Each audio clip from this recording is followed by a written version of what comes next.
Hey YouTube, how are you guys on tonight? It's Thursday, March 13th, 2025. I'm going to do a little short live video here. Actually, it's pre-recorded, I'm sorry. Not live. Don't have the ability to be able to do that as of yet. Cannot wait till I can. But anyway, how's everybody on tonight? I am feeling pretty good. We got some cold weather on tonight. It is 53 degrees. I had literally just did a video the other night on Tuesday night. It was asking everybody how was weather where they're located, and here I am now experiencing cold temps where I am now here in Arizona. 53 degrees. That is pretty cold for us. It can get really cold here. I'm not gonna act like it can't get really cold, because it really can. Put my seatbelt on. Forgive me for that. I just kind of want to come on and do a little short video, and just kind of discuss habits that we as parents have caused in our children's lives, patterns, repetition, behavior that we've allowed our children to see. A lot of parents are not honest, and that's why when your children get grown, they tell off on you. You know, they say, baby, the worst thing you can do is for your child to get grown and tell off on you and tell the things that you allowed them to be able to see. And I'm specifically going to talk to my women, because I'm a woman, right? I could talk to the men too. I could share some things that I've experienced having a father in my life, and the things that he caused in our home. But I'm going to specifically speak to the women on tonight in regards to the things that you allowed your daughters to see, are the very things that they're going through now in relationships. It's kind of hard to tell a child, don't stay in that relationship, when you stay for so long in your abusive relationship with their father, or with a man who was not their father, but who was a father figure in their life, right? All they saw was abuse. They saw you getting abused, and you thought that child did not see it. I never forget my mom. When I lost my father, I shared some things with her that she did not realize that I knew, and she really thought as a child I just did not see the things that I saw. I don't know what type of I don't know what kind of blinders was over her eyes, or even over her understanding, or just believing that children can actually see. They're not crazy, they're not blind. They see everything. Some children are bold enough to tell their parents, yeah, mama, you remember when you went through this? Mom, you remember when you was going to seek out this person? You know, I remember all of that. And you know, my mom was like, she was so shocked that I could remember so much trauma.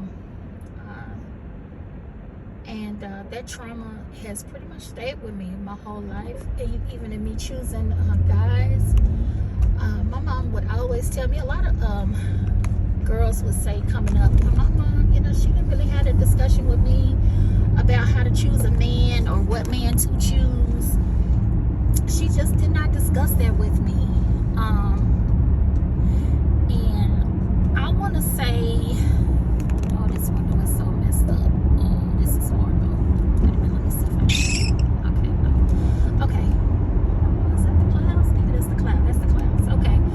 Anyway, my mom would always say, whatever you do, don't get married. And I'm like, at 12 years old, like, what? Yeah, that was her advice to me. Whatever you do, just don't get married. They don't change. Men don't change. They just do whatever they want to do. Don't think about the consequences of who they're harming and who they hurt. That was passed on to me.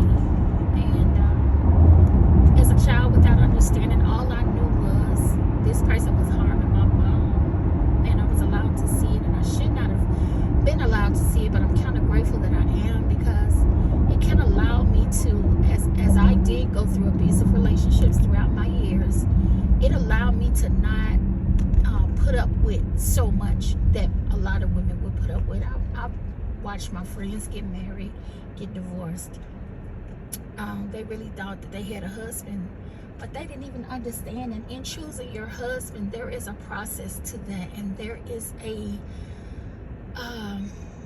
God should always be consulted in the matter, right? But they didn't know that because they didn't understand that. Their mom did not teach them that. Coming up in the time that I came up in, the 70s, the 80s, we just saw so much, and we just tucked it up under the rug.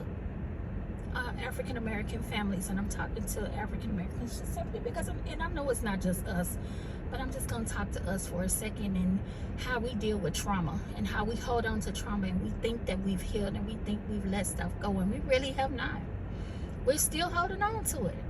Let a little something happen to you in a relationship, and you're going to have a flashback of what your mama went through. You're going to be triggered, and then we'll sit up and say, oh honey, you need to heal. We all need to heal, to be honest with you. There's even a healing that needed to take place, even with our transition from our parents picking cotton. My mom grew up in a town where they picked cotton. 15 of my uncles and aunties of my mom and them, my grandmother had a lot of kids, and the parents used the children to be able to survive and make it. And that's how we survived as a family knit, right? Families have kind of disintegrated, we've just been let down.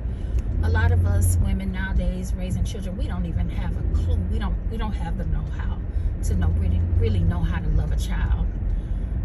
We just were not taught. We really think giving our kids everything, buying them, is loving them. That's not loving them, baby. The tools that they really need to understand what love sure enough look like, you don't know what it look like. Please like, share, and subscribe to my channel. It's T Haven. Share with your family. Thank you so much. Goodbye.